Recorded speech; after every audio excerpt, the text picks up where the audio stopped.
আসসালামু আলাইকুম। আজকে আমরা ডিসকাস করব ইউকে ভিসা নিয়ে।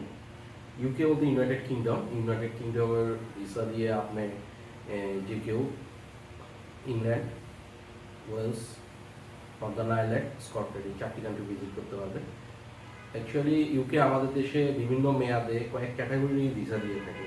তার মধ্যে আমরা বেশিরভাগ যে ক্যাটাগরিতে ভিসাগুলো নিয়ে আমাদের দেশের লোকজন ট্রাভেল করে ইউকে, তার মধ্যে আছে student visa, partner visa, tourist visa and আরেকটা অপশন আছে যেটা হলো ফ্যামিলি ভিজিট ভিসা। অনেকেই ফ্যামিলি ভিজিট এবং আপনার ওই ট্যুরিস্ট ভিসাটা একই মনে করে। অ্যাকচুয়ালি এটা একই না, ডিফারেন্ট।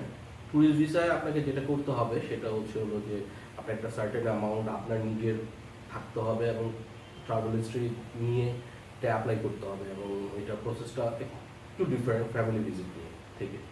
আর ফ্যামিলি ভিজিট ভিসা যেটা করে আমরা অনেকেই করে সেটা হলো যাদের ফ্যামিলি মেম্বার্স অথবা রিলেটিভস ইউকে সিটিজেনশিপ নেওয়া বা ইউকেতে পড়াশোনা করতে গেছে, এখন ইউকেতে বৈধভাবে আছে, তাদের ইনভাইটেশন দিয়ে এই ভিজিট ভিসাটা করা যায়।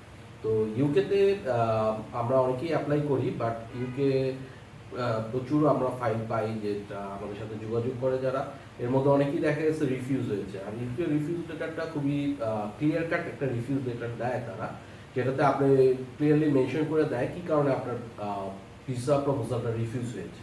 তো এর মধ্যে আমরা যেটা উল্লেখযোগ্য পাই সেটা হলো পেমেন্ট, আপনার ফাইন্যান্সিয়াল ম্যাটারটা।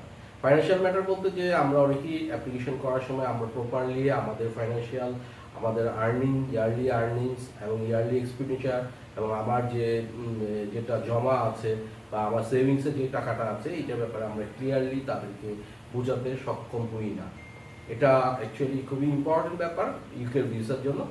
আরও কিছু কারণে হয়ে থাকে, যেটা হচ্ছে প্রপারলি আমরা অ্যাপ্লিকেশনটা করতে পারি না, এবং আরেকটা আছে যে আমরা ঠিকমতো কেন আমি ইউকেতে যে আমি ফেরত বাংলাদেশে আসতেছি সেই ব্যাপারটা আমরা ঠিকমতো বোঝাতে অক্ষম থাকি।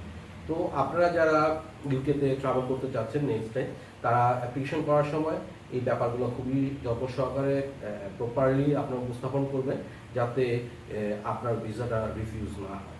আর এই ব্যাপারে আমার পরামর্শ হচ্ছিল, যারাই ইউকেতে ভিসা প্রসেস করতেছেন বা নিজে অ্যাপ্লাই করতে চাচ্ছেন বা অন্য কারো সহযোগিতা নিতে চাচ্ছেন, তারা অবশ্যই একজন অভিজ্ঞ এক্সপার্ট লোকের কাছ থেকে বা এক্সপার্ট কারো অপিনিয়ন নিয়ে এই ভিসা প্রসেসটা করে থাকবেন।